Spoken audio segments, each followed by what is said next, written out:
Here now is Mr. Ross Perot. Ladies and gentlemen. Good to see you. Good to see you. How are you? Hey, Senator, how are you? Yeah? Good to see you. Thank you.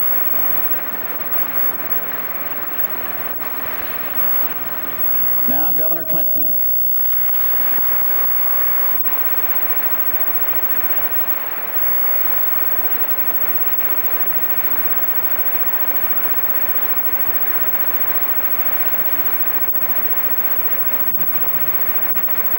And now, President Bush.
About 30 seconds, we'll be going on the air.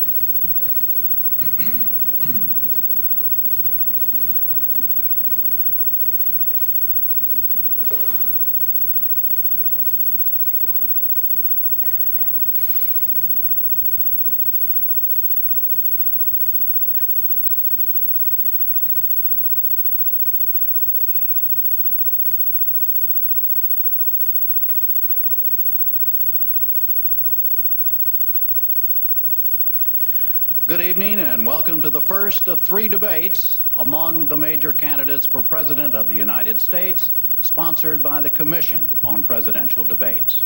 The candidates are Independent candidate Ross Perot, Governor Bill Clinton, the Democratic nominee, and President George Bush, the Republican nominee.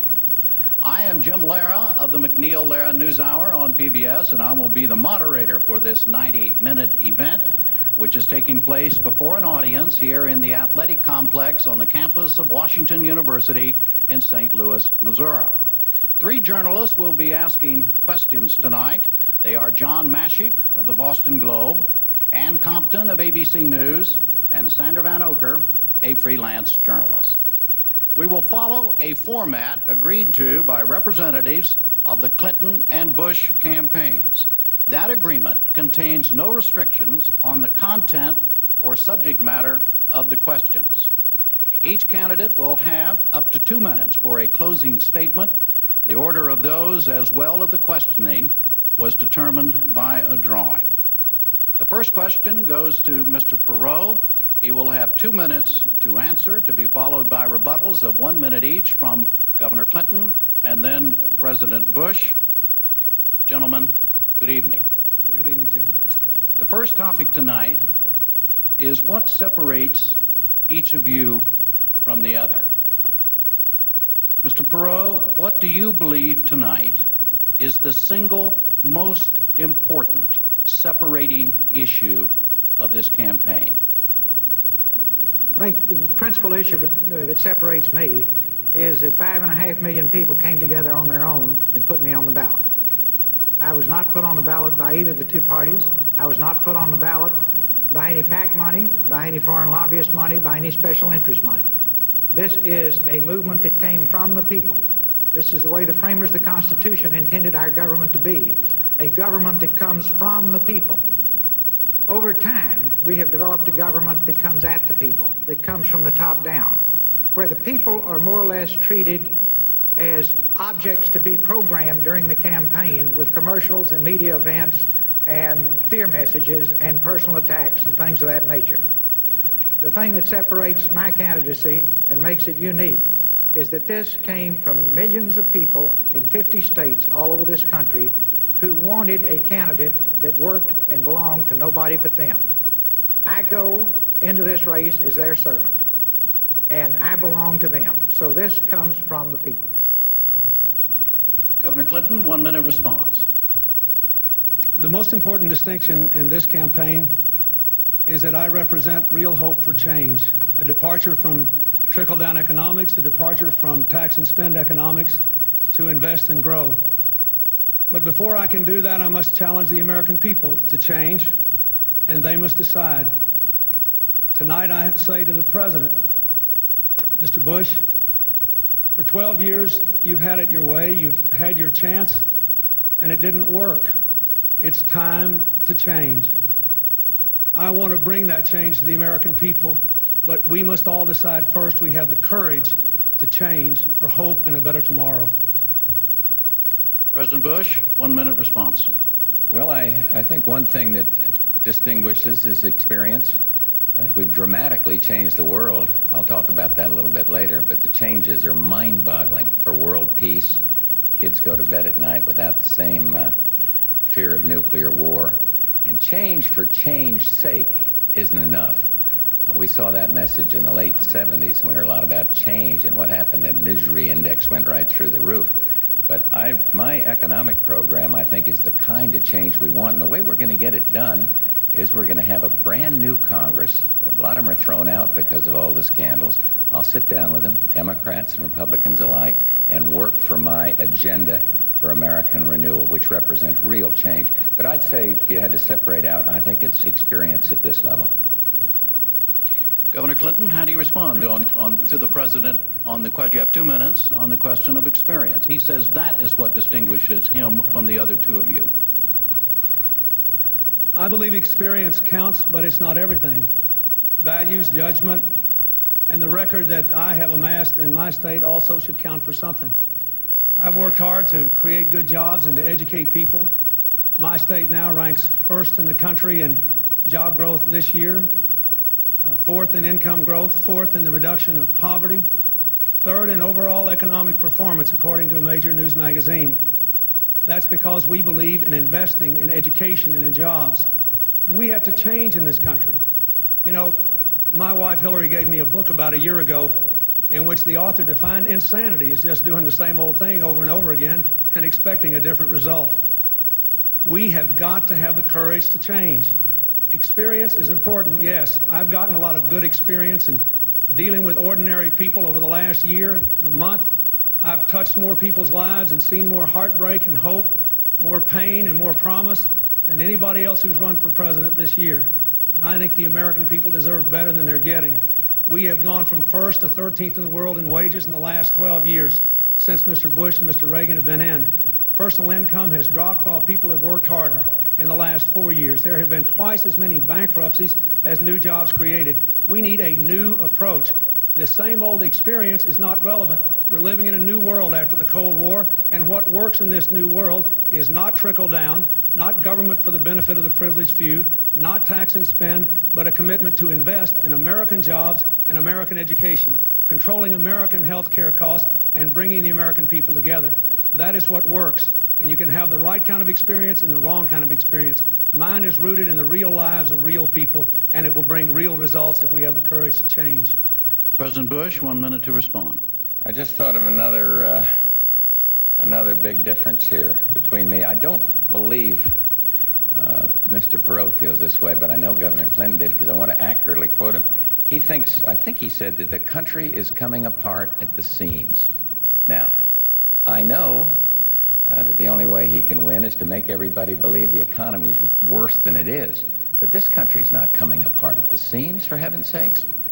We're the United States of America. We, in spite of the economic problems, we're the most respected economy around the world. Many would trade for it. We've been caught up in a global slowdown. We can do much, much better. But we ought not to try to convince the American people that America is a country that's coming apart at the seams. I would hate to be running for president and think that the only way I could win would be to convince everybody how horrible things are. Yes, there are big problems, and yes, people are hurting.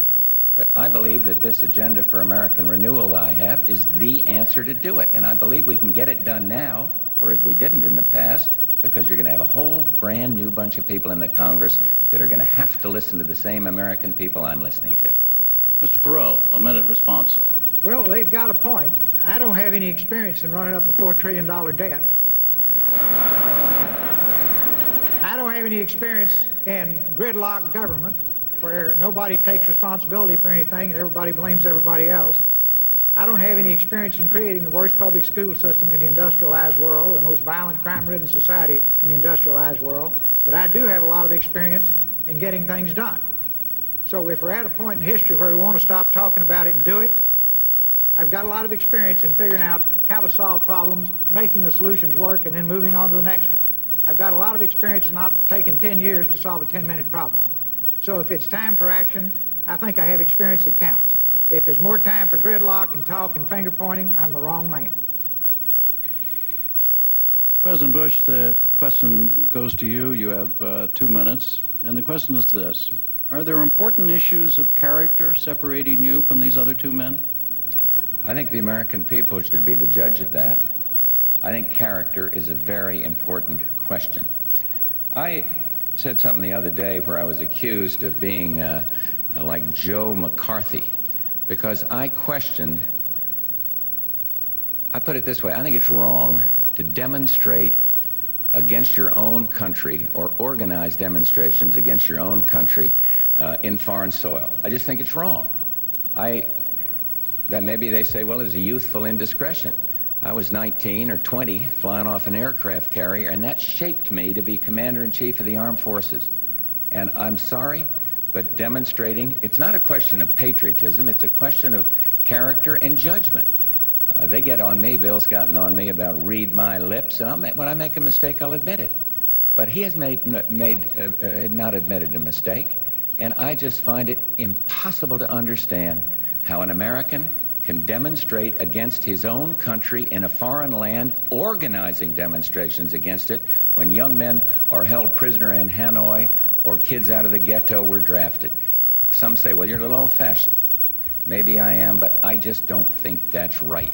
Now, whether it's character or judgment, whatever it is, I have a big difference here on this issue. And so we'll just have to see how it plays out. But I couldn't do that. And I don't think most Americans could do that. And they all say, well, it was a long time ago. Well, let's admit it then. Say, I made a terrible mistake.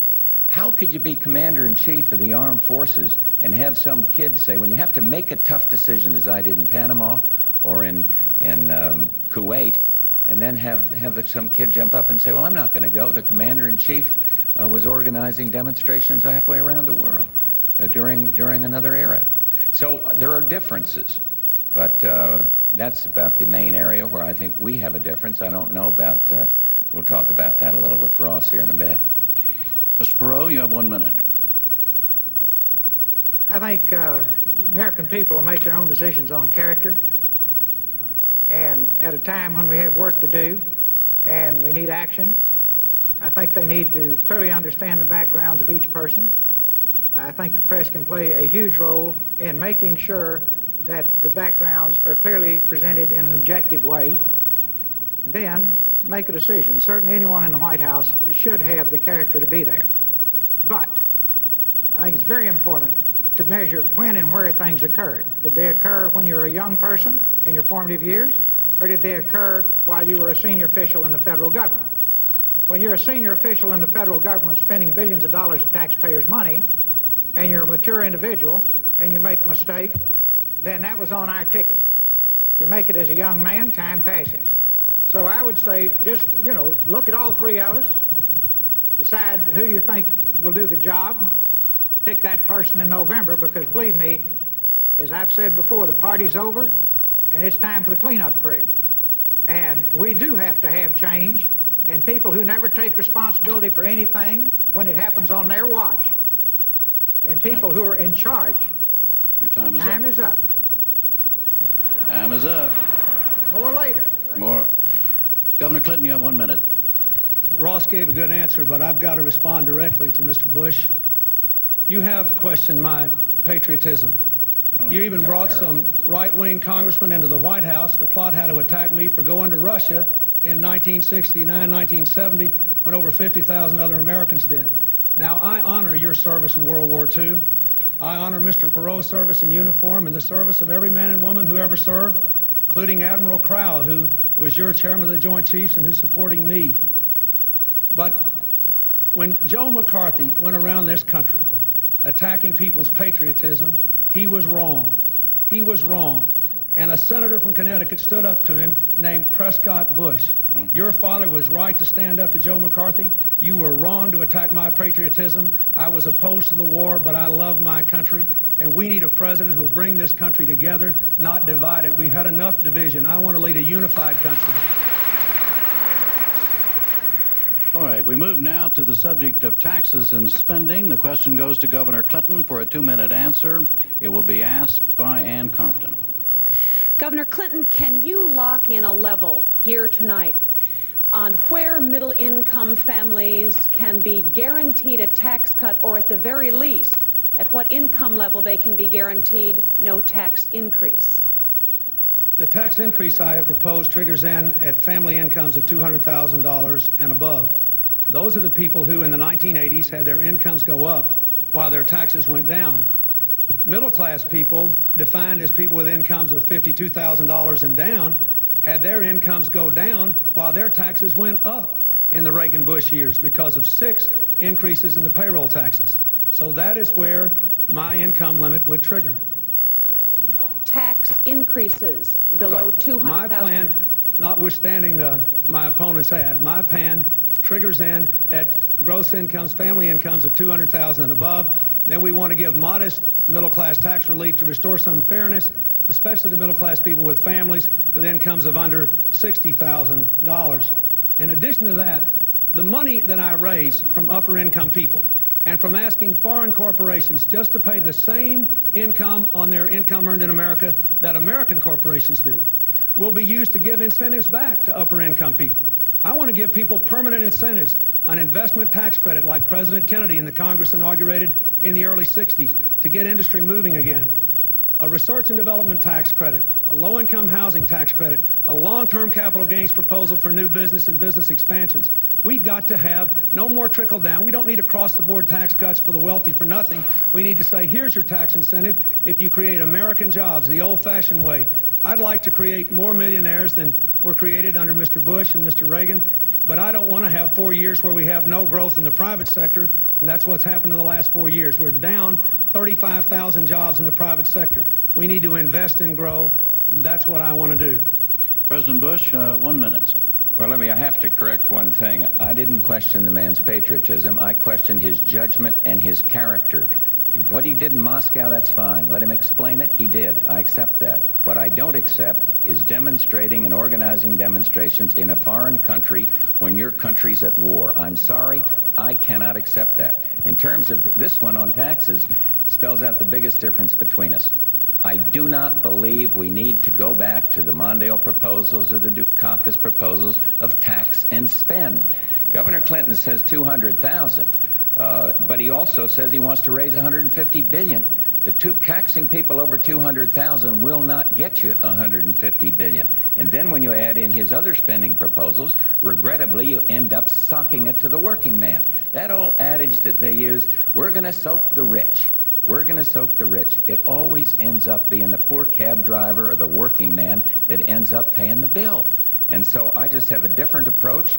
I believe the way to get the deficit down is to control the growth of mandatory spending programs and not raise taxes on the American people. We've got a big difference there. Mr. Perot, 1 minute.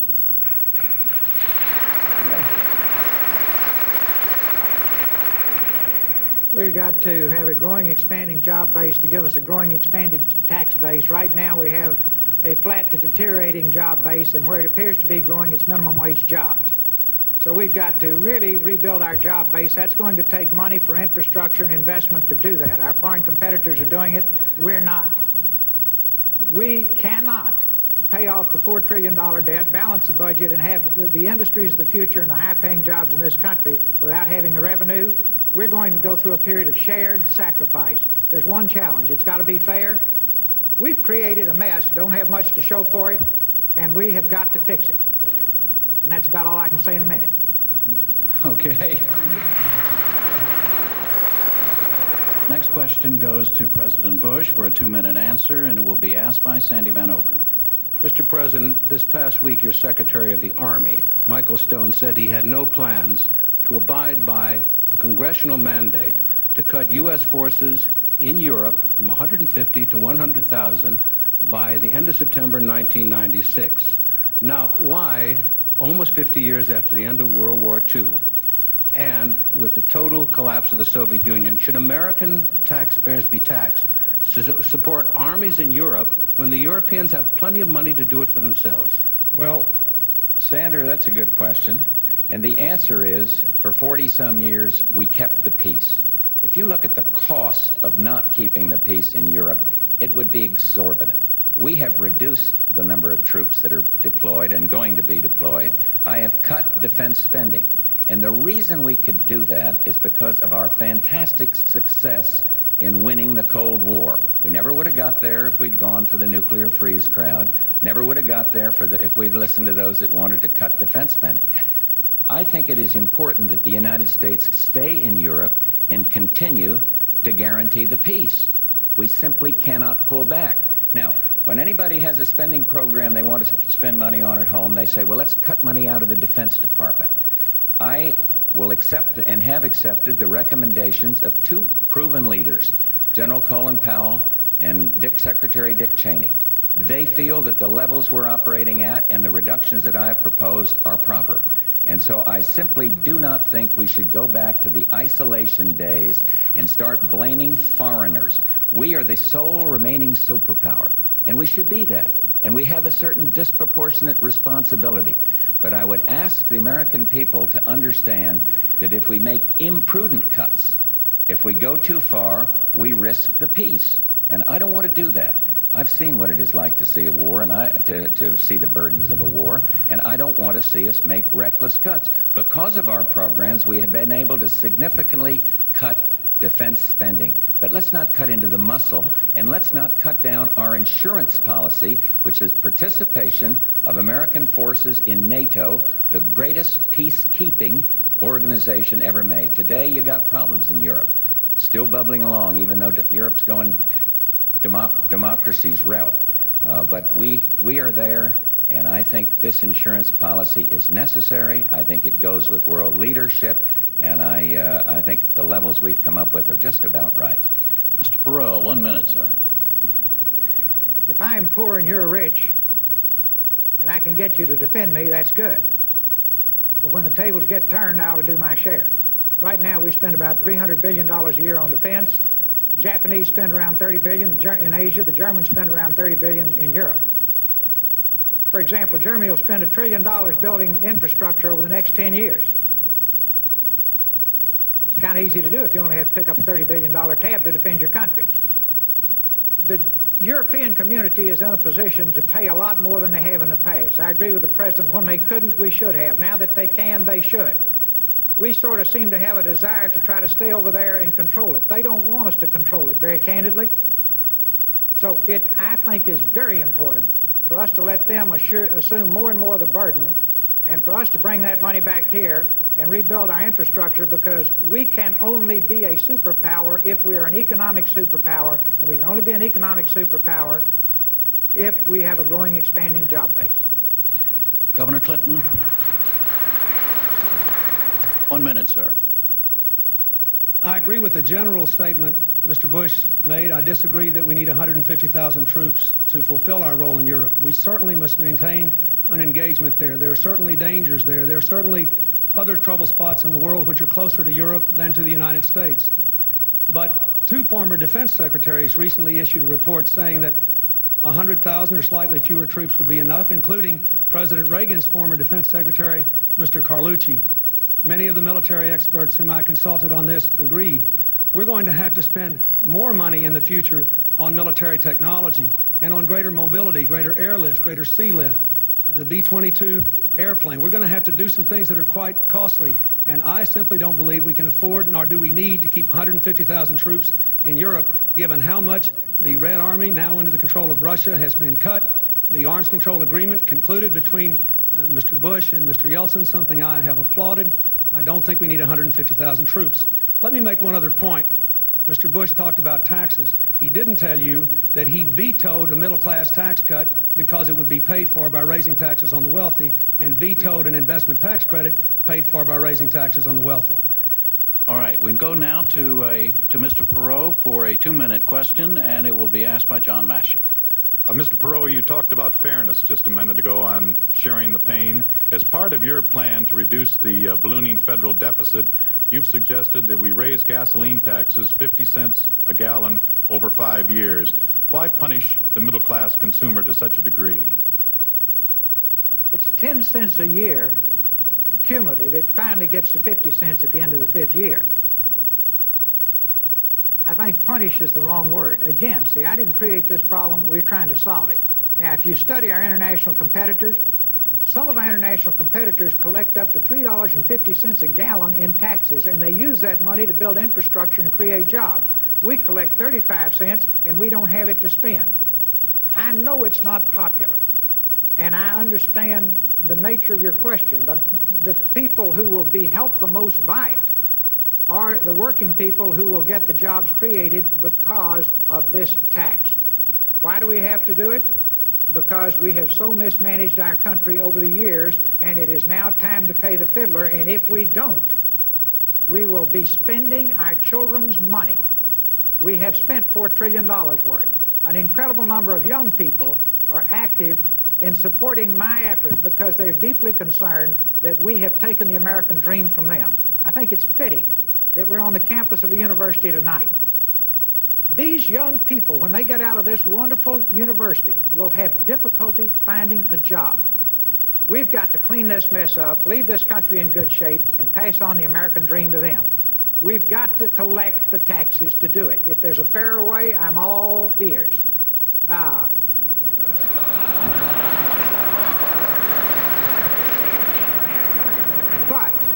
But, see, let me make it very clear. If people don't have the stomach to fix these problems, I think it's a good time to face it in November. If they do, then they will have heard the harsh reality of what we have to do. I'm not playing Lawrence Welk music tonight. All right, Governor Clinton, you have a minute, sir. I think Mr. Perot has confronted this deficit issue, but I think it's important to point out that we really have two deficits in America, not one. We have a budget deficit in the federal government, but we also have an investment, a jobs, an income deficit. People are working harder for less money than they were making 10 years ago, 2/3 of our people.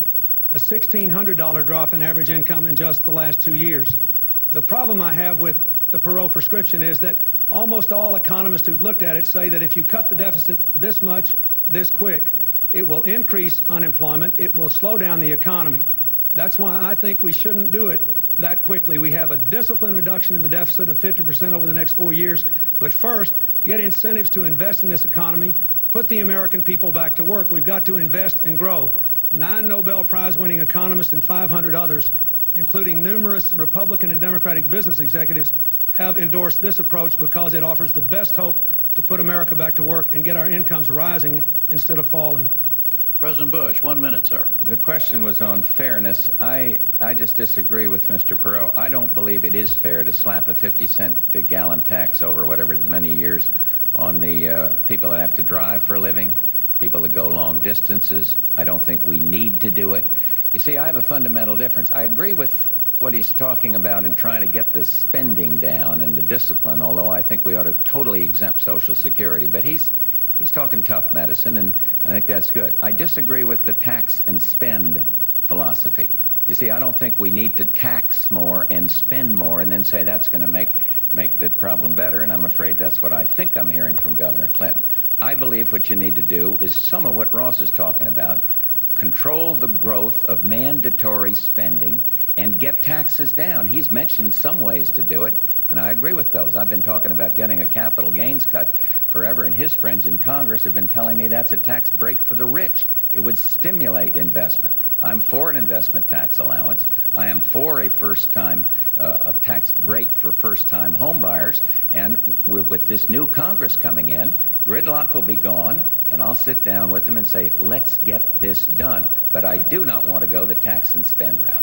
All right, let's move on now to the subject of jobs. The first question goes to President Bush for 2 minutes, and John will ask that question. John?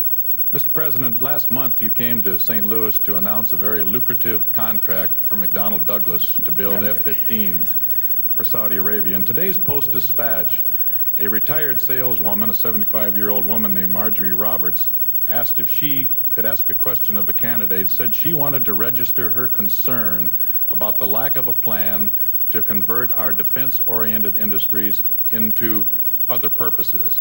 How would you answer her? Well, I assume she was supportive of the decision on McDonnell Douglas. I assume she was supporting me on the decision to sell those airplanes. I think it's a good decision. Took a little heat for it, but I think it was the correct decision to do, and we worked it out. And indeed, we're moving forward all around the world in a much more peaceful way. So that one we came away with, which in creating jobs for the American people. I would simply say to her, look, take a look at what the president has proposed on job retraining. When you cut back on defense spending, some people are going to be thrown out of work. If you throw another 50,000 kids on the street because of cutting recklessly in troop levels, you're going to put a lot more out on work. I would say to them, look at the job retraining programs that we're proposing. Therein is the best answer to her. And another one is stimulate investment in savings. I mean, we've got big economic problems, but we are not coming apart at the seams. We're ready for a recovery with interest rates down and inflation down, the cruelest tax of all, caught up in a global slowdown right now, but that will change if you go with the programs I've talked about and if you help with job retraining and education. I am a firm believer that our America 2000 education problem is the answer. A little longer run, it's going to take a while to educate, but it is a good program. So her best hope for short term is job retraining if she was thrown out of work at a defense plant. But tell her it's not all that gloomy. We're the United States. We faced tough problems before. Look at the misery index when the Democrats had both the White House and the Congress. It was just right through the roof. Now, we can do better, and the way to do better is not to tax and spend, but to retrain, get that control of the mandatory spending programs. I am much more optimistic about this country than some. Mr. Perot? Mr. Perot, you have 1 minute, sir. Well, your defense industries are going to have to convert to civilian industries. Many of them are. And the sooner they start, the sooner they'll finish. And there will be a significant transition. And it's very important that we not continue to let our industrial base deteriorate. We had someone who I'm sure regrets said it in the president's staff, said he didn't care whether we made potato chips or computer chips. Well, anybody that thinks about it cares a great deal. Number one, you make more making computer chips than you do potato chips. Number two, 19 out of 20 computer chips that we have in this country now come from Japan. We've given away whole industries. So as we phase these industries over, there's a lot of intellectual talent in these industries.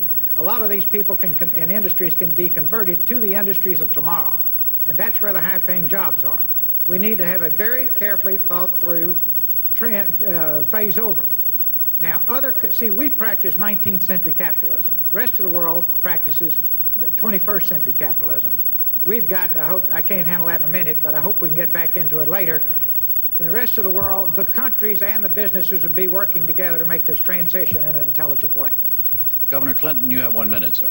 We must have a transition plan to convert from a defense to a domestic economy.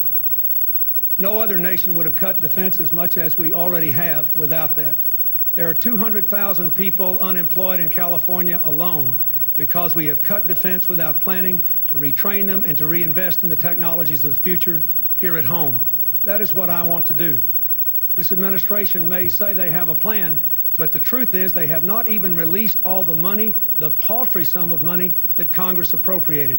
I want to take every dollar by which we reduce defense and reinvest it in technologies for the 21st century, in new transportation and communication and environmental cleanup technologies. Let's put the American people to work, and let's build the kind of high-tech, high-wage, high-growth economy that the American people deserve. All right, the next question goes to Mr. Perot for a 2-minute answer. It will be asked by Ann. Ann? Mr. Perot, you talked a minute ago about rebuilding the job base, but is it true what Governor Clinton just said, that that means that unemployment will increase, that it'll slow the economy? And how would you specifically use the powers of the presidency to get more people back into good jobs immediately? Step one, the American people send me up there the day after election. I'll get with the Congress. We won't even wait till inauguration. And I'll ask the president to help me, and I'll ask his staff to help me. And we will start putting together teams to take all the plans that exist and do something with them. Please understand, there are great plans lying all over Washington. Nobody ever executes. It's like having a blueprint for a house you never built. You don't have anywhere to sleep. Now, our challenge is to take these things, do something with them. Step one, you want to put America back to work, clean up the small business problem. Have one task force that work on that. The second, you've got your big companies that are in trouble, including the defense industries. Have another one on that. Have a third task force on new industries of the future to make sure we nail those for our country and they don't wind up in Europe and Asia. Convert from 19th to 21st century capitalism. See, we have an adversarial relationship between government and business. Our international competitors that are cleaning our plate have an intelligent relationship between government and business and a supportive relationship. Then have another task force on crime, because next to jobs, our people are concerned about their safety. Health care, schools, one on the debt and deficit, and finally in that 90-day period before the inauguration, put together the framework for the town hall and give the American people a Christmas present. Show them by Christmas the first cut at these plans. By the time Congress comes into session, to go to work, have those plans ready to go in front of Congress, then get off to a flying start in '93 to execute these plans. Now, there are people in this room and people on this stage who've been in meetings when I would sit there and say, is this one we're going to talk about or do something about? Well, obviously, my orientation is let's go do it. Now, put together your plans by Christmas, be ready to go when Congress goes, nail these things. Small business, you've got to have capital, you've got to have credit, and many of them need mentors or coaches. And we can create more jobs there in a hurry than any other place. Governor Clinton, 1 minute. This country desperately needs a jobs program, and my first priority would be to pass a jobs program, to introduce it on the first day I was inaugurated. I would meet with the leaders of the Congress, with all the newly elected members of the Congress. There's many others with whom I could meet between the time of the election and the inauguration, and we would present a jobs program. Then we would present a plan to control health care costs and phase in health care coverage for all Americans. Until we control health care costs, we're not going to control the deficit. It is the #1 culprit. But first, we must have an aggressive jobs program. I live in a state where the manufacturing job growth has far outpaced the nation in the last few years, where we have created more private sector jobs since Mr. Bush has been president than have been created in the entire rest of the country, where Mr. Bush's labor secretary said the job growth has been enormous. We've done it in Arkansas. Give me a chance to create these kind of jobs in America. We can do it. I know we can. President Bush, 1 minute. We've got the plan announced for what we can do for small business. I've already put forward things that'll get this country working fast, some of which have been echoed here tonight. Investment tax allowance, capital gains reduction, more on research and development, tax credit for first-time home buyers. What I'm going to do is say to Jim Baker when this campaign is over, all right, let's sit down now. You do in domestic affairs what you've done in foreign affairs. Be the kind of the economic coordinator of all the domestic side of the house, and that includes all the economic side, all the training side, and bring this program together. We're going to have a new Congress, and we're going to say to them, you've listened to the voters the way we have. Nobody wants gridlock anymore, and so let's get the program through.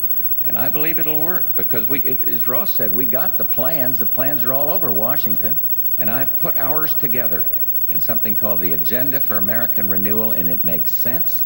It's sensible. It creates jobs. It gets to the base of the kind of jobs we need, and so I'll just be asking for support to get that put into effect. All right, the next question goes to Governor Clinton for 2 minutes. It will be asked by Sandy. Governor Clinton, when a president running for the first time gets into the office and wants to do something about the economy, he finds in Washington there's a person who has much more power over the economy than he does, the chairman of the Federal Reserve Board, accountable to no one. That being the case, would you go along with proposals made by Treasury Secretary James Brady and Congressman Lee Hamilton to make the Federal Reserve Board chairman somehow more accountable to elected officials? Well, let me say that I think that we might ought to review the terms and the way it works, but frankly, I don't think that's the problem today. We have low interest rates today. At least we have low interest rates that the Fed can control.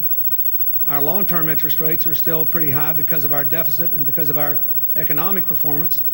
And there was a terrible reaction internationally to Mr. Bush saying he was going to give us 4 more years of trickle-down economics, another across-the-board tax cut, and most of it going to the wealthy with no real guarantee of investment. But I think the important thing is to use the powers the president does have on the assumption that given the condition of this economy, we're going to keep interest rates down if we have the discipline to increase investment and reduce the debt at the same time. That is my commitment. I think the American people are hungry for your action. I think Congress is hungry for someone who will work with them instead of manipulate them, someone who will not veto a bill that has an investment tax credit, middle-class tax relief, research and development tax credits, as Mr. Bush has done. Give me a chance to do that. I don't have to worry, I don't think, in the near term about the Federal Reserve. Their policies, so far, it seems to me, are pretty sound. President Bush, you have 1 minute.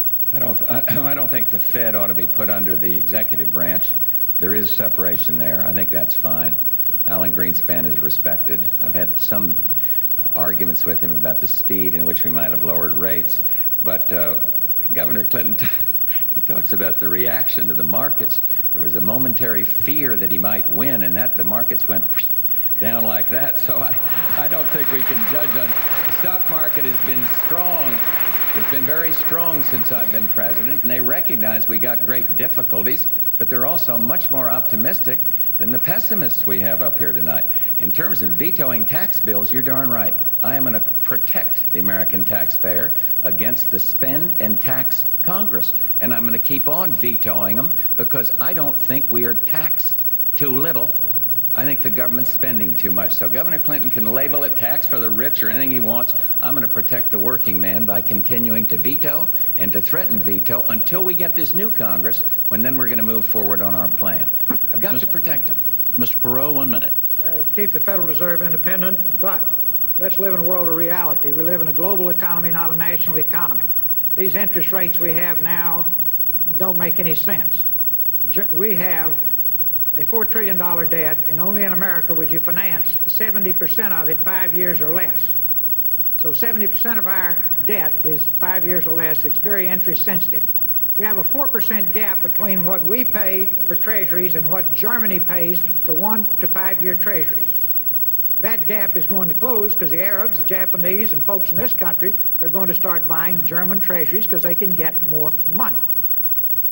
Every time our interest rates go up 1%, that adds $28 billion to the deficit or to the debt, whichever place you want to put it. We are sitting on a ticking bomb, folks, because we have totally mismanaged our country, and we had better get it back under control. Just think, in your own business, if you had all of your long-term problems financed short-term, you'd go broke in a hurry. All right, we're going to move to foreign affairs. The first question goes to Mr. Perot for a 2-minute answer, and Sandy will ask it. Mr. Perot, in the post-war Cold War environment, what should be the overriding U.S. national interest? And what can the United States do, and what can it afford to do to defend that national interest? Well, again, if you're not rich, you're not a superpower, so we have two that I'd put as number one. I have 1 and 1A. One is we've got to have the money to be able to pay for defense. And we've got to manufacture here. Believe it or not, folks, you can't ship it all overseas. You got to make it here. And you can't convert from potato chips to airplanes in an emergency. See, Willow Run could be converted from cars to airplanes in World War II because it was here. We've got to make things here. You just can't ship them overseas anymore. I hope we talk more about that. Second thing, on priorities, We've got to help Russia succeed in its revolution and all of its republics. When we think of Russia, remember, we're thinking of many countries now. We've got to help them. That's pennies on the dollar compared to renewing the Cold War. Third, we've got all kinds of agreements on paper and some that are being executed on getting rid of nuclear warheads. Russia and its republics are out of control, or at best in weak control right now. It's a very unstable situation. You've got every rich Middle Eastern country over there trying to buy nuclear weapons, as you well know. And that will lead to another five-star migraine headache down the road. We really need to nail down the intercontinental ballistic missiles, the ones that can hit us from Russia. And we're focused on the tactical. We've made real progress there. We've got some agreements on the nuclear, but we don't have those things put away yet. The sooner the better. So in terms of priorities, we've got to be financially strong. Number two, we've got to take care of this missile situation and try to get the nuclear war behind us and give that a very high priority. And number three, we need to help and support Russia and the republics in every possible way to become democratic, capitalistic societies and not just sit back and let those countries continue in turmoil, because they could go back worse than things used to be. And believe me, there are a lot of old boys in the KGB and the military that liked it better the way it used to be. Thank you. Governor Clinton, 1 minute. In order to keep America the strongest nation in the world, we need some continuity and some change. There are three fundamental challenges. First of all, the world is still a dangerous and uncertain place. We need a new military and a new national security policy equal to the challenges of the post-Cold War era. A smaller permanent military force, but one that is more mobile, well-trained with high-technology equipment. We need to continue the negotiations to reduce the nuclear arsenals in the Soviet Union, the former Soviet Union, and the United States. We need to stop this proliferation of weapons of mass destruction. Second, we have to face that in this world, economic security is a whole lot of national security. Our dollar's at an all-time low against some foreign currencies. We're weak in the world. We must rebuild America's strength at home. And finally, we ought to be promoting the democratic impulses around the world. Democracies are our partners. They don't go to war with each other. They're reliable friends in the future. National security, economic strength, democracy. President Bush, 1 minute. Well, we still are the envy of the world in terms of our military. There's no question about that. We're the envy of the world in terms of our economy, in spite of the difficulties we're having. There's no question about that. Our exports are dramatically up. I might say to Mr. Perot, I can understand why you might have missed it, because there's so much fascination by trivia, but I worked out a deal with Boris Yeltsin to eliminate, get rid of entirely, the most destabilizing weapons of all, the SS-18, the big intercontinental ballistic missile. I mean, that's been done. And thank God it has, because the parents of these young people around here go to bed at night without the same fear of nuclear war. We made dramatic progress. And so we've got a good military. The question is, we get a new military, get the best in the world. We got it. And they're keeping the peace. And they're respected around the world. And we are more respected, because the way we have conducted ourselves. We didn't listen to the nuclear freeze crowd. We said peace through strength, and it worked, and the Cold War is over. And America understands that. But we're so turned so inward, we don't understand the global picture. And we are helping democracy. Ross, the Freedom Support Act is something that I got through the Congress, and it's a very good thing, because it does exactly what you say, and I think you agree with that, to help Russian democracy. We're going to keep on doing that. All right, next question is for Governor Clinton, and John will ask it. Governor Clinton, you've accused the president of coddling tyrants, including those in Beijing. As president, how would you exert U.S. power to influence affairs in China? I think our relationships with China are important, and I don't think we want to isolate China. But I think it is a mistake for us to do what this administration did when all those kids went out there carrying the Statue of Liberty in Tiananmen Square. Mr. Bush sent 2 people in secret to toast the Chinese leaders and basically tell them not to worry about it. They rewarded him by opening negotiations with Iran to transfer nuclear technology. That was their response to that sort of action. Now that voices in the Congress and throughout the country have insisted that we do something about China, Look what has happened. China has finally agreed to stop sending us products made with prison labor, not because we coddled them, but because the administration was pushed into doing something about it. And recently, the Chinese have announced that they're going to lower some barriers to our products, which they ought to do since they have a $15 billion trade surplus with the United States under Mr. Bush, the second biggest surplus of all, second to Japan. So I would be firm. I would say, if you want to continue most favored nations status for your government-owned industries as well as your private ones, observe human rights in the future. Open your society.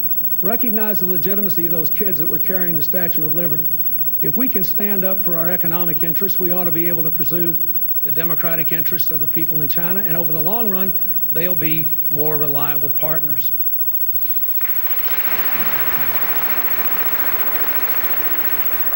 President Bush, you have 1 minute. Well, the administration was the first major country to stand up against the abuse in Tiananmen Square.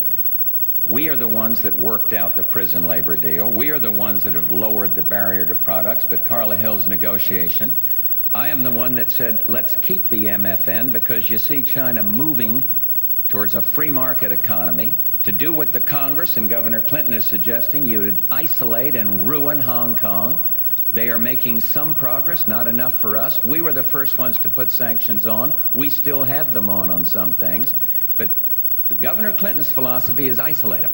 He says don't do it, but the policies he's expounding of putting conditions on MFN and kind of humiliating them is not the way you make the kind of progress we are getting. And I've stood up with these people, and I understand what you have to do to be strong in this situation, and it's moving. Not as fast as we'd like, but you isolate China and turn them inward, and then we've made a tremendous mistake. And I'm not going to do it, and I've had to fight a lot of people that were saying human rights, and we are the ones that put the sanctions on and stood for it. And he can insult General Scowcroft if he wants to. They didn't go over to coddle. He went over to say, you must make the very changes they're making now. Mr.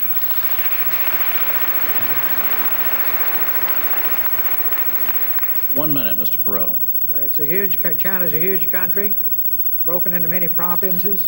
It has some very elderly leaders that will not be around too much longer. Capitalism is growing and thriving across big portions of China. Asia will be our largest trading partner in the future. It will be a growing and a closer relationship.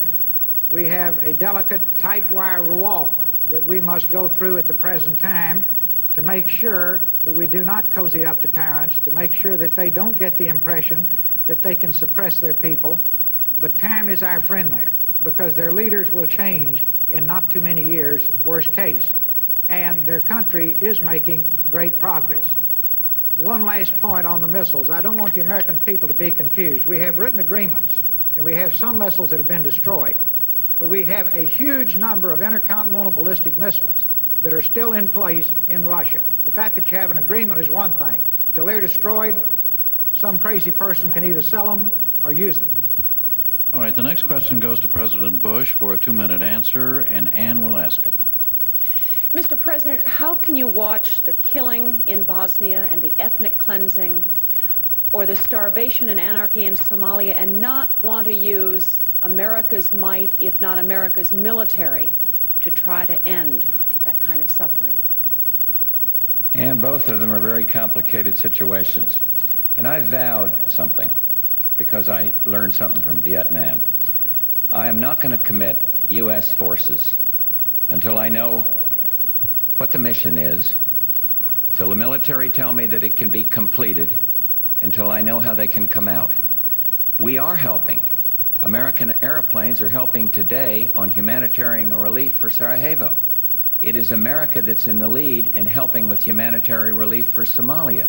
But when you go to put somebody else's son or daughter into war, I think you got to be a little bit careful, and you have to be sure that there's a military plan that can do this. You have ancient ethnic rivalries that have cropped up as Yugoslavia is dissolved or getting dissolved, and it isn't going to be solved by sending in the 82nd Airborne. And I'm not going to do that as Commander-in-Chief. I am going to stand by and use the moral persuasion of the United States to get satisfaction in terms of prison camps, and we're making some progress there, and in terms of getting humanitarian relief in there. And right now, as you know, the United States took the lead in a no-fly operation up there, in a no-fly order up in the United Nations. We're working through the international organizations. That's one thing I learned by forging that tremendous and highly successful coalition against Saddam Hussein, the dictator. Work internationally to do it. I am very concerned about it. I'm concerned about ethnic cleansing. I'm concerned about attacks on Muslims, for example, over there. But I must stop short of using American force until I know how those young men and women are going to get out of there, as well as get in, know what the mission is, and define it. And I think I'm on the right track. Are you designing a mission? Sorry, time is up. We have to go to Mr. Perot for a 1-minute response. I think if we learned anything in Vietnam, it's you first commit this nation before you commit the troops to the battlefield. We cannot send our people all over the world to solve every problem that comes up. This is basically a problem that is a primary concern to the European community. Certainly, we care about the people, we care about the children, we care about the tragedy, but it is inappropriate for us, just because there's a problem somewhere around the world, to take the sons and daughters of working people, and make no mistake about it, our all-volunteer armed force is not made up of the sons and daughters of the beautiful people. It's the working folks who send their sons and daughters to war, with a few exceptions. Very unlike World War II, when FDR's sons flew missions. Everybody went. It's a different world now. Very important that we not just, without thinking it through, just rush to every problem in the world and have our people torn to pieces. Governor Clinton, 1 minute. I agree that we cannot commit ground forces to become involved in the quagmire of Bosnia or in the tribal wars of Somalia. But I think that it's important to recognize that there are things that can be done short of that, and that we do have interest there. There are, after all, 2 million refugees now because of the problems in what was Yugoslavia, the largest number since World War II. And there may be hundreds of thousands of people who will starve or freeze to death in this winter. The United States should try to work with its allies and stop it. I urged the President to support this air cover, and he did, and I applaud that. I applaud the no-fly zone, and I know that he's going back to the United Nations to try to get authority to enforce it. I think we should stiffen the embargo on the Belgrade government, and I think we have to consider whether or not we should lift the arms embargo now on the Bosnians, since they are in no way in a fair fight with a heavily armed opponent bent on ethnic cleansing. We can't get involved in the quagmire, but we must do what we can. All right, moving on now to divisions in our country. The first question goes to Governor Clinton for 2 minutes, and Ann will ask it. Governor Clinton, can you tell us what your definition of the word family is? A family involves at least one parent, whether natural or adoptive, or foster, and children. A good family is a place where love and discipline and good values are transmuted from the elders to the children. A place where people turn for refuge and where they know they're the most important people in the world. America has a lot of families that are in trouble today. There's been a lot of talk about family values in this campaign. I know a lot about that. I was born to a widowed mother who gave me family values, and grandparents. I've seen the family values of my people in Arkansas. I've seen the family values of all these people in America who are out there killing themselves, working harder for less, in a country that's had the worst economic years in 50 years and the first decline in industrial production ever. I think the President owes it to family values to show that he values America's families. Whether there are people on welfare, you're trying to move from welfare to work, the working poor, whom I think deserve a tax break to lift them above poverty if they've got a child in the house and working 40 hours a week, working families who deserve a fair tax system and the opportunity for constant retraining. They deserve a strong economy, and I think they deserve a Family and Medical Leave Act 72 other nations have been able to do it. Mr. Bush vetoed it twice because he says we can't do something 72 other countries do, even though there was a small business exemption. So with all the talk about family values, I know about family values. I wouldn't be here without them.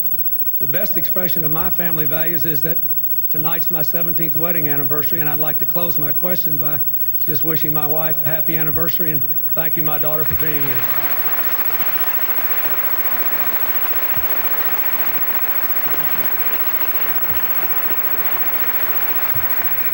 President Bush, 1 minute. Well, I would say that one meeting that made a profound impression on me was when the mayors of the big cities, including the mayor of Los Angeles, a Democrat, came to see me, and they unanimously said the decline in urban America stems from the decline in the American family. So I do think we need to strengthen family. When Barbara holds an AIDS baby, she's showing a certain compassion for family. When she reads to children, the same thing. I believe that discipline and respect for the law, all of these things should be taught to children, not in our schools, but families have to do that. I'm appalled at the highest, outrageous numbers of divorces. It happens in families, it's happened in ours, but it's gotten too much. And I just think that we ought to do everything we can to respect the American family. It can be a single-parent family. Those mothers need help, and one way to do it is to get these deadbeat fathers to pay their obligations to these mothers. That'll help strengthen the American family, and there's a whole bunch of other things that I can't click off in this short period of time. All right, Mr. Perot, you have 1 minute. If I had to solve all the problems that face this country, and I could be granted one wish as we started down the trail to rebuild the job base, the schools, and so on and so forth, I would say a strong family unit in every home, where every child is loved, nurtured, and encouraged. A little child before they're 18 months learns to think well of himself or herself or poorly. They develop a positive or negative self-image. At a very early age, they learn how to learn.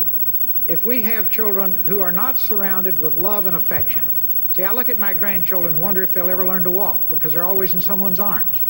And I think, my gosh, wouldn't it be wonderful if every child had that love and support? But they don't.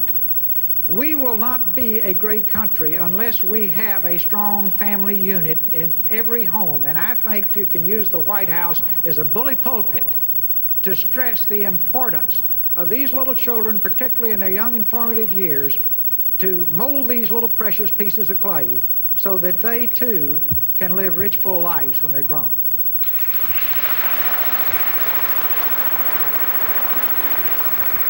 New question, 2-minute answer, goes to President Bush. Sandy will ask it.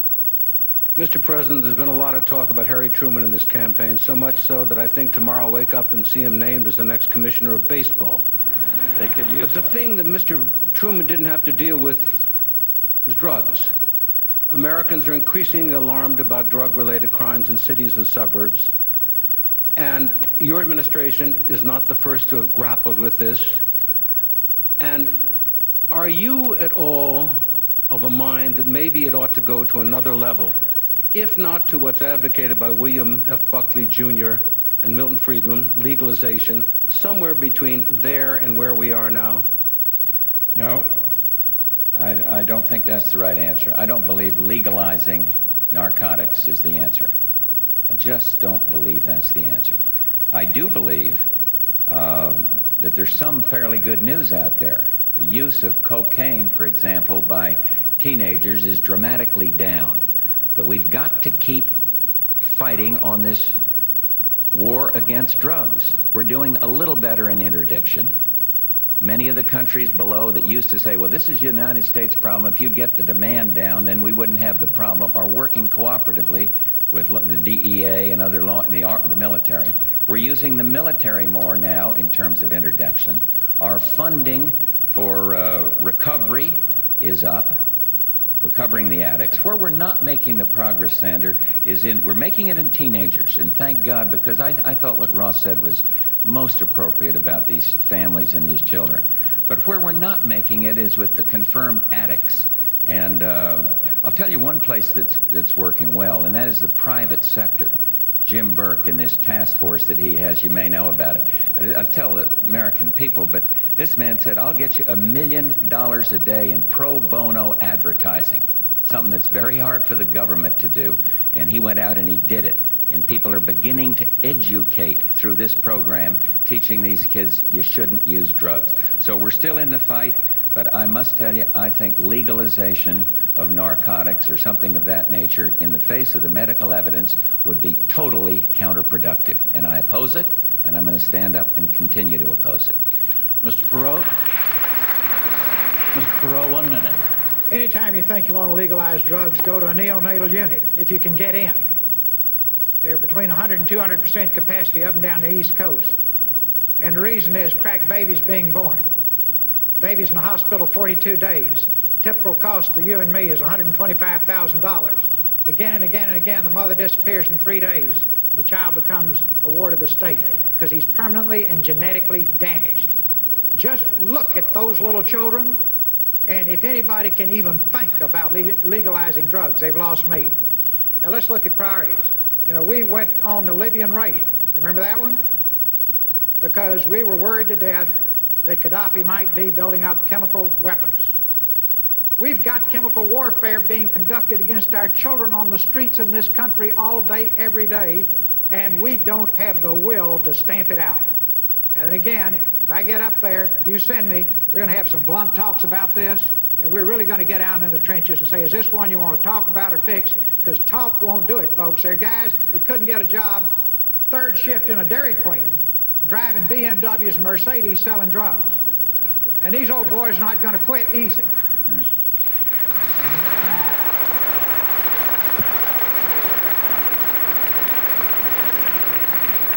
Governor Clinton, 1 minute.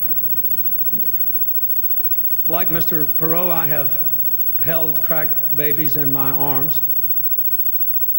But I know more about this, I think, than anybody else up here because I have a brother who's a recovering drug addict.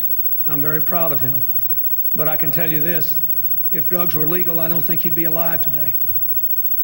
I am adamantly opposed to legalizing drugs. He is alive today because of the criminal justice system. That's a mistake. What should we do? First, we ought to prevent more of this on the street.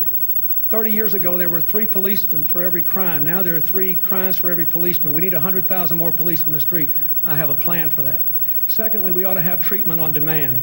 Thirdly, we ought to have boot camps for first-time nonviolent offenders so they can get discipline and treatment and education and get reconnected to the community before they're severed and sent to prison where they can learn how to be first-class criminals. There is a crime bill that lamentably was blocked from passage once again, mostly by Republicans in the United States Senate, which would have addressed some of these problems. That crime bill is going to be one of my highest priorities next January if I become president.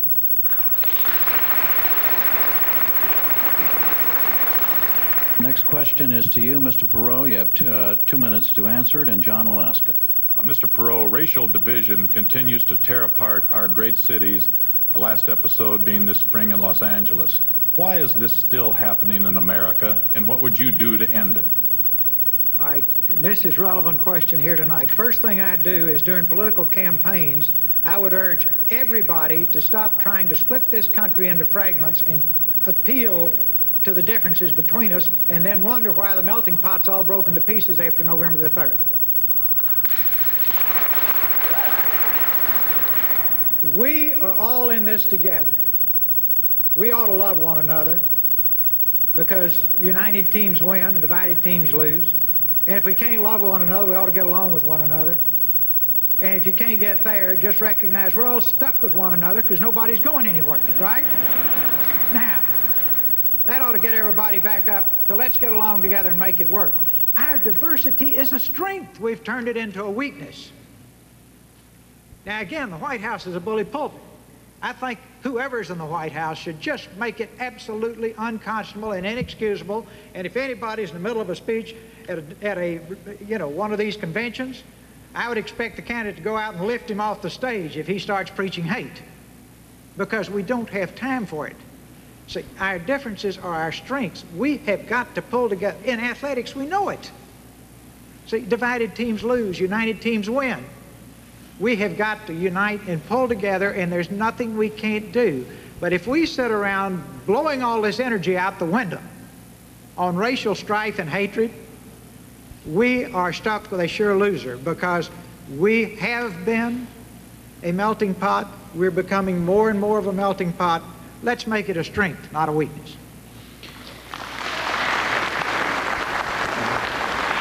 Governor Clinton, 1 minute.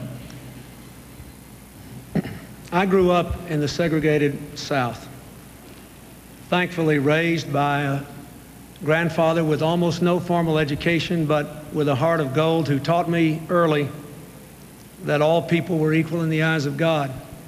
I saw the winds of hatred divide people and keep the people of my state poorer than they would have been spiritually and economically. And I've done everything I could in my public life to overcome racial divisions. We don't have a person to waste in this country. We are being murdered economically because we have too many dropouts, we have too many low birth weight babies, we have too many drug addicts as kids, we have too much violence, we are too divided by race, by income, by region. And I have devoted a major portion of this campaign to going across this country and looking for opportunities to go to white groups and African American groups and Latino groups and Asian American groups and say the same thing.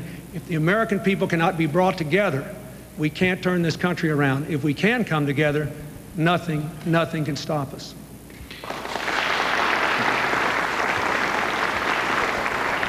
Mr. President, 1 minute. Well, I think Governor Clinton is committed. I do think it's fair to note, he can rebut it, that Arkansas is one of the few states that doesn't have any civil rights legislation. I've tried to use the White House as the bully pulpit, speaking out against discrimination. We've passed 2 very forward-looking civil rights bills. It's not going to be all done by legislation, but I do think that you need to make an appeal every time you can to eliminate racial divisions and discrimination. And I'll keep on doing that and pointing to some legislative accomplishment to back it out.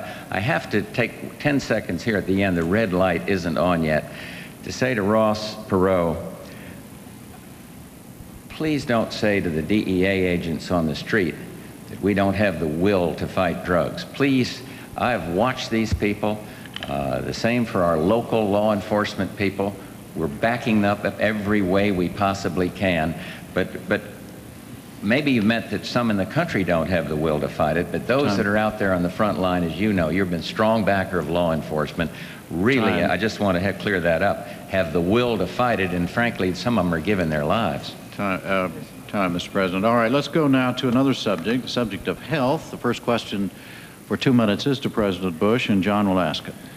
Mr. President, yesterday, tens of thousands of people paraded past the White House to demonstrate their concern about the disease AIDS. A celebrated member of your commission, Magic Johnson, quit, saying that there was too much inaction. Where is this widespread feeling coming from that your administration is not doing enough about AIDS? Coming from the political process. We have increased funding for AIDS. We've doubled it on research and on every other aspect of it. My request for this year was $4.9 billion for AIDS, 10 times as much per AIDS victim as per cancer victim. I think that we're showing the proper compassion and concern. So I can't tell you where it's coming from, but I am very much concerned about AIDS, and I believe that we've got the best researchers in the world out there at NIH working the problem. We're funding them. I wish there was more money, but we're funding them far more than any time in the past, and we're going to keep on doing that.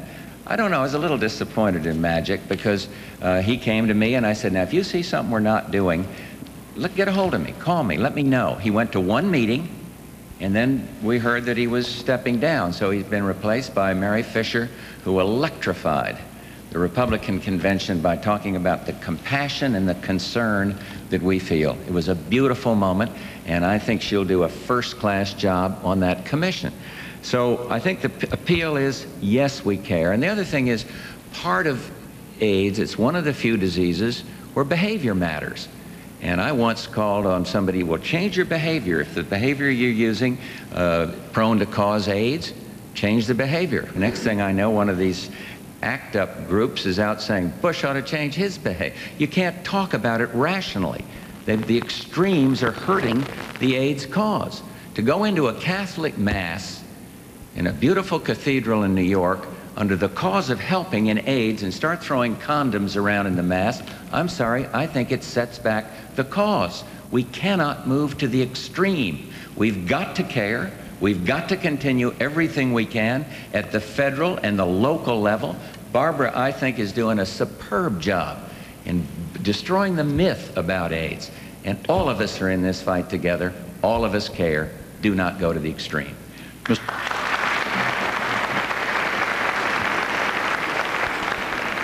One minute, Mr. Perot.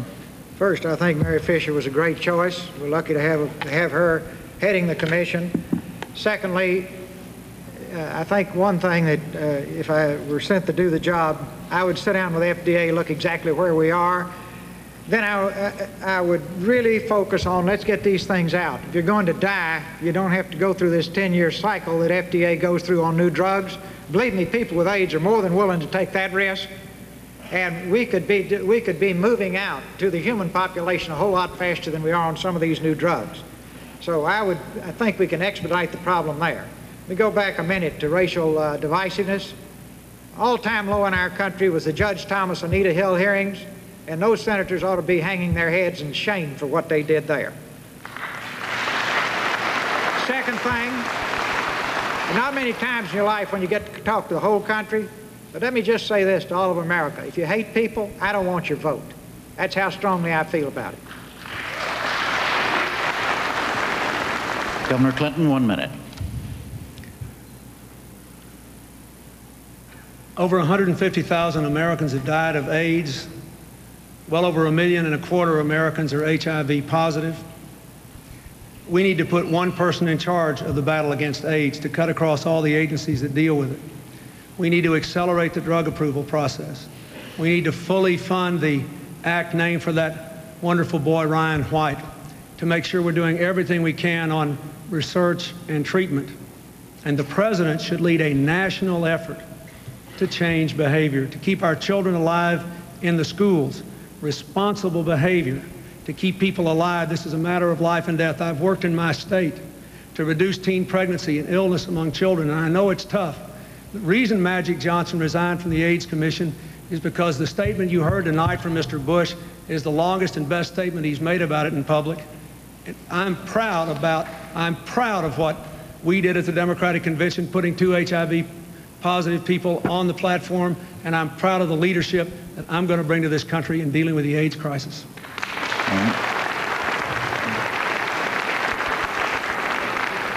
New question for Mr. Perot. You have 2 minutes to answer, and Ann will ask it.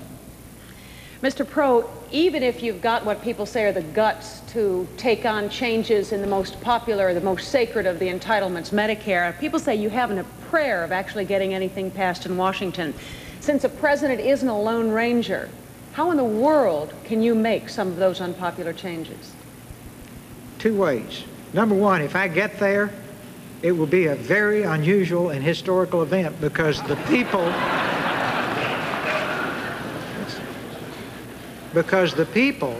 not the special interests, put me there. I will have a unique mandate. I have said again and again, and this really upsets the establishment in Washington, that we're going to inform the people in detail on the issues through an electronic town hall so that they really know what's going on. They will want to do what's good for our country. Now, all these fellows with $1,000 suits and alligator shoes running up and down the halls of Congress that make policy now, the lobbyists, the PAC guys, the foreign lobbyists, and what have you, they'll be over there in the Smithsonian, you know. Because we're going to get rid of them. And the Congress will be listening to the people, and the American people are willing to have fair, shared sacrifice. They're not as stupid as Washington thinks they are. The American people are bright, intelligent, caring, loving people who want a great country for their children and grandchildren. And they will make those sacrifices. So I welcome that challenge, and just watch. Because if the American people send me there, we'll get it done. Now, everybody will faint in Washington. They've never seen anything happen in that town. This is a town where the White House says Congress did it, Congress says the White House did it, and I'm sitting there and say, well, who else could be around? You know, then when they get off by themselves, they said nobody did it. And yet the cash register is empty, and it used to have our money, the taxpayers' money, in it, and we didn't get the results. No, we'll get it done. We'll have to take...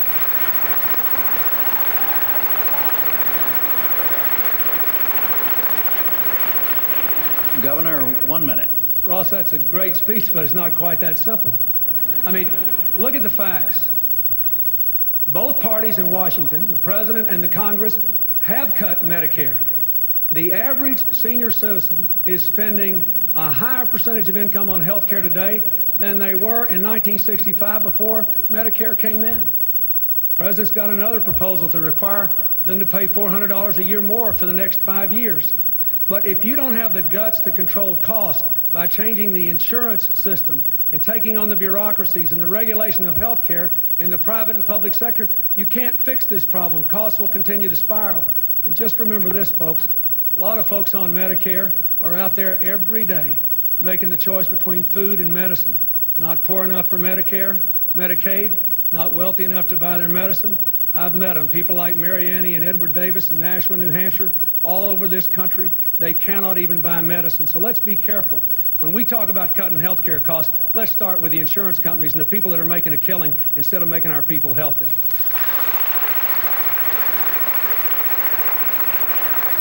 1 minute, President Bush. Well, first place, I'd like to clear up something, because every 4 years, the Democrats go around and say, hey, Republicans are going to cut Social Security and Medicare. They started it again. I'm the president that stood up and said, don't mess with Social Security. And I'm not going to, and we haven't. And we are not going to go after the Social Security recipient. I have one difference with Mr. Perot on that, because I don't think we need to touch Social Security. What we do need to do, though, is control the growth of these mandatory programs. And Ross properly says, okay, there's some pain in that. But Governor Clinton refuses to touch that, simply refuses. So what we've got to do is control it to the growth, let it grow for inflation, let it grow for the amount of new people added, population, and then hold the line. And I believe that is the way you get the deficit down, not by the tax and spend program that we hear every 4 years, whether it's Mondale, Dukakis, whoever else it is. I just don't believe we ought to do that. So hold the line on Social Security and put a cap on the growth of the mandatory program. New question. It is for Governor Clinton. 2-minute answer. Sandy will ask it. Governor Clinton, Ann Compton has brought up Medicare. I remember in 1965 when Wilbur Mills of Arkansas, the chairman of Ways and Means, was pushing it through the Congress. The charge against it was it socialized medicine. One, Mr. Bush made that charge. Well, he served with him two years later in 1967, where I first met him. The second point, though, is that it is now skyrocketing out of control. People want it. We say it's going bonkers. Is not the Oregon plan applied to Medicaid rationing the proper way to go, even though the federal government last August ruled that violated the Americans with Disabilities Act of 1990? Well, I thought the Oregon plan should at least have been allowed to be tried, because at least the people in Oregon were trying to do something. But let me go back to the main point, Sandy. Mr. Bush is trying to run against Lyndon Johnson and Jimmy Carter and everybody in the world but me in this race. I have proposed a managed competition plan for health care. I will say again, you cannot control health care costs simply by cutting Medicare. Look what's happened. The federal government has cut Medicare and Medicaid in the last few years. States have cut Medicaid. We've done it in Arkansas under budget pressures. But what happens? More and more people get on the rolls as poverty increases. If you don't control the health care cost of the entire system, you cannot get control of it. Look at our program. We set up a national ceiling on health care costs tied to inflation and population growth, set by health care providers, not by the government. We provide for managed competition, not government models, in every state, and we control private and public health care costs. Now, just a few days ago, a bipartisan commission of Republicans and Democrats, more Republicans than Democrats, said my plan will save the average family $1,200 a year more than the Bush plan will by the year 2000. $2.2 trillion in the next 12 years, $400 billion a year by the end of this decade. I've got a plan to control health care costs, but you can't just do it by cutting Medicare. You have to take on the insurance companies, the bureaucracies, and you have to have cost controls, yes. But keep in mind, we are spending 30% more on health care than any country in the world, any other country. And yet we have 35 million people uninsured. We have no preventive and primary care. The Oregon plan is a good start if the federal government's going to continue to abandon its responsibilities. I say if Germany can cover everybody and keep costs under inflation, if Hawaii can cover 98% of their people at lower health care costs than the rest of us, if Rochester, New York can do it with 2/3 of the cost of the rest of us, America can do it too. I'm tired of being told we can't. I say we can. We can do better, and we must.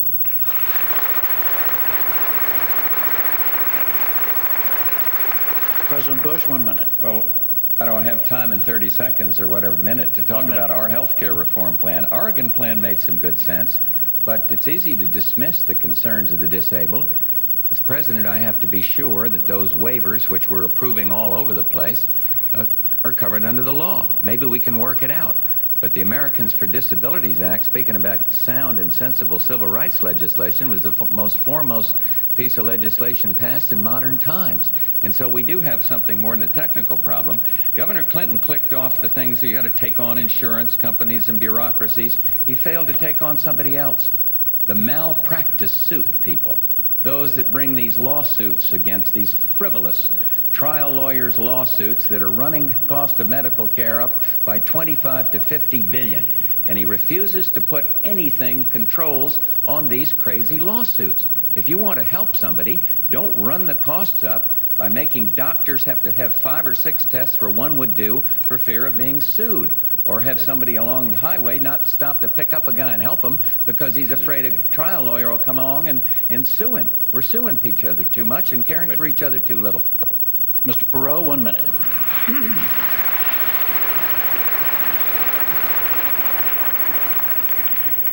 We got the most expensive health care system in the world, ranks behind 15 other nations when we come to life expectancy, and 22 other nations when we come to infant mortality. So we don't have the best. Pretty simple, folks. If you're paying more and you don't have the best, if all else fails, go copy the people who have the best who spend less, right? But we can do better than that. Again, we've got plans lying all over the place in Washington. Nobody ever implements them. Now I'm back to square one. If you want to stop talking about it and do it, then I'll be glad to go up there and we'll get it done. But if you just want to keep the music going, just stay traditional this next time around. And this 4 years from now, you'll have everybody blaming everybody else for a bad health care system. Talk is cheap. Words are plentiful. Deeds are precious. Let's get on with it. And that's exactly what we're going to do. That was, in fact, the final question and answer. We're now going to move to closing statements. Each candidate will have up to 2 minutes. The order, remember, was determined by a drawing, and Mr. Perot, you were first. Well, it's been a privilege to be able to talk to the American people tonight. I make no bones about it. I love this country. I love the principle it's founded on. I love the people here. I don't like to see the country's principles violated. I don't like to see the people in a deteriorating economy and a deteriorating country because our government has lost touch with the people. The people in Washington are good people. We just have a bad system. We've got to change the system. It's time to do it because we have run up so much debt that time is no longer our friend. We've got to put our house in order. When you go to bed tonight, look at your children. Think of their dreams. Think of your dreams as a child and ask yourself, isn't it time to stop talking about it? Isn't it time to stop creating images? Isn't it time to do it? Aren't you sick of being treated like an unprogrammed robot? Every 4 years, they send you all kinds of messages to tell you how to vote and then go back to business as usual. They told you at the Tax and Budget Summit that if you agreed to a tax increase, we could balance the budget. They didn't tell you that that same year they increased spending $1.83 for every dollar we increased taxes. That's Washington in a nutshell right there. In the final analysis, I'm doing this for your children. So when you look at them tonight, there's another group that I feel very close to, and these are the men and women who fought on the battlefield, the children, the families, the ones who died, the people who left parts of their bodies over there. I'd never ask you to do anything for me, but I owe you this, and I'm doing it for you. And I can't tell you what it means to me at these rallies when I see you, and you come up, and the look in your eyes, and I know how you feel, and you know how I feel. And then I think of the older people who are retired. They grew up in the Depression. They fought and won World War II. We owe you a debt we can never repay you, and the greatest repayment I can ever give is to recreate the American dream for your children and grandchildren. I'll give it everything I have if you want me to do it.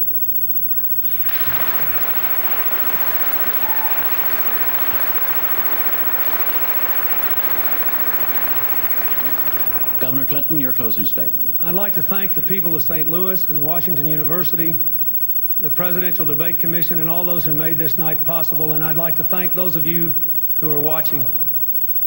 Most of all, I'd like to thank all of you who have touched me in some way over this last year. All the thousands of you whom I've seen. I'd like to thank the computer executives, the electronics executives in Silicon Valley, 2/3 of whom are Republicans, who said they wanted to sign on to a change to create a new America. I'd like to thank the hundreds of executives who came to Chicago, 1/3 of them Republicans, who said they wanted to change. I'd like to thank the people who started with Mr. Perot, who've come on to help our campaign. I'd like to thank all the folks around America that no one ever knows about. The woman who was holding the AIDS baby she adopted in Cedar Rapids, Iowa, who asked me to do something more for adoption. The woman who stopped along the road in Wisconsin and wept because her husband had lost his job after 27 years. All the people who are having a tough time and the people who are winning, but who know how desperately we need to change. This debate tonight has made crystal clear a challenge that is as old as America. The choice between hope and fear, change or more of the same. The courage to move into a new tomorrow or to listen to the crowd who says things could be worse. Mr. Bush has said some very compelling things tonight that don't quite square with the record. He was president for 3 years before he proposed a health care plan that still hasn't been sent to Congress in total. 3 years before an economic plan, and he still didn't say tonight that that tax bill he vetoed raised taxes only on the rich and gave the rest of you a break, but he vetoed it anyway. I offer a new direction. Invest in American jobs, American education, control health care costs, bring this country together again. I want the future of this country to be as bright and brilliant as its past, and it can be if we have the courage to change.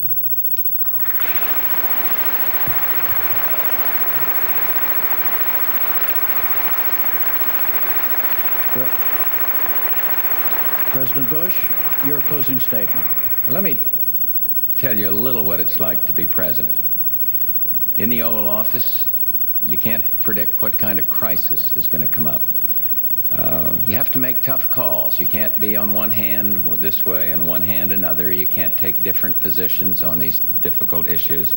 And then you need a philosophical, I'd call it a philosophical underpinning. Mine for foreign affairs is democracy and freedom. And look at the dramatic changes around the world. Cold War is over. Soviet Union is no more, and we're working with a democratic country. Poland, Hungary, Czechoslovakia, the Baltics are free. Take a look at the Middle East. We had to stand up against a tyrant. The United States came together. We haven't in many, many years. And we kicked this man out of Kuwait. And in the process, as a result of that will and that decision and that toughness, we now have ancient enemies talking peace in the Middle East. Nobody would have dreamed it possible. And I think the biggest dividend of making these tough calls is the fact that we are less afraid of nuclear war. Every parent out there has much less worry that their kids are going to be faced with nuclear holocaust. All this is good.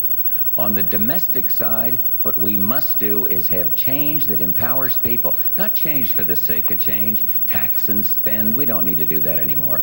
What we need to do is empower people. We need to invest and save. We need to do better in education. We need to do better in job retraining. We need to expand our exports, and they're going very, very well indeed, and we need to strengthen the American family. I hope, as president, that I've earned your trust. I've admitted it when I make a mistake, but then I go on and help try to solve the problems. I hope I've earned your trust, because a lot of being president is about trust and character. And I ask for your support for 4 more years to finish this job. Thank you very, very much.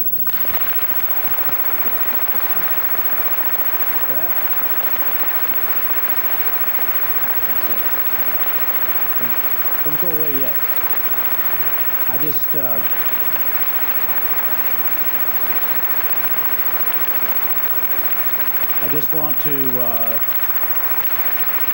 I just want to thank the three panelists and thank the three candidates for participating, President Bush, Governor Clinton, and Mr. Perot. They will appear again together on October the 15th and again on October 19th. The next Tuesday there will be a debate among the three candidates for vice president. And for now, from Washington University in St. Louis, Missouri, I'm Jim Lara. Thank you and good night.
C-SPAN's coverage continues throughout the rest of the evening, overnight, and these presidential debates, as we go through the next few days, will be repeated all night long for those of you who may not have seen them all, or if you saw them and want to watch them again, your opportunity will be here about every hour or so. We'll have open phones until 9:30 East Coast time. Let's grab the first call and get the reaction to the debate from a viewer in Tampa, Florida. Go ahead, please. Well, my first reaction is to commend C-SPAN, the best network on television. And as far as the candidates, I think obviously Ross Perot stole the show. I certainly wouldn't vote for him. I am a 25-year-old unemployed male, and my reaction to one of the best questions that was asked had to do with the Federal Reserve.